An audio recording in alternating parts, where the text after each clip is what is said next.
एक ऐसा कालकुंड जहां जाने से योगी और देवता भी डरते थे, लेकिन गणेश जी के चमत्कार से उसका प्रभाव ही समाप्त हो गया। प्राचीन काल की बात है। हिमालय की तराई में एक रहस्यमयी स्थान था जिसे कालकुंड कहा जाता था। ये कोई साधारण सरोवर नहीं था। कहा जाता था कि इस कुंड का जल समय की गति को रोकने और बदलने की शक्ति रखता है। इसी कारण वहां जाने से बड़े बड़े योगी और देवता भी डरते थे। एक बार अपने ज्ञान और सिद्धियों पर गर्व करने वाला एक महान तपस्वी वहां पहुंचा। उसने घोषणा की, मैं समय को जीत लूंगा और अमर बन जाऊंगा। अपने अहंकार में वो कालकुंड के जल में प्रवेश कर गया, किंतु उसी क्षण समय की धारा उलट गई। तपस्वी न तो वृद्ध हुआ न युवा, वो काल में फंस गया, न जीवित न मृत। उसी समय भगवान श्री गणेश पृथ्वी पर भ्रमण करते हुए वहां पहुंचे।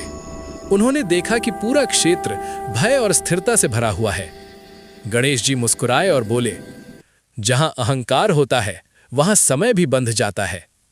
गणेश जी ने अपने मोदक का एक छोटा अंश कालकुंड में डाला। जैसे ही मोदक का अंश जल से स्पर्श हुआ, पूरा कुंड स्वर्णिम प्रकाश से भर गया। कालकुंड का जल शांत हो गया, समय फिर से बहने लगा। वो तपस्वी मुक्त हो गया और गणेश जी के चरणों में गिर पड़ा।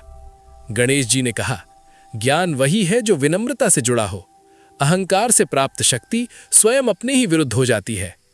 गणेश जी के उस चमत्कार के बाद कालकुंड का प्रभाव समाप्त हो गया, परंतु आज भी कहा जाता है, जो सच्चे मन से वहां गणेश जी का स्मरण करता है, उसके जीवन में अटके हुए कार्य पुनः चल पड़ते हैं।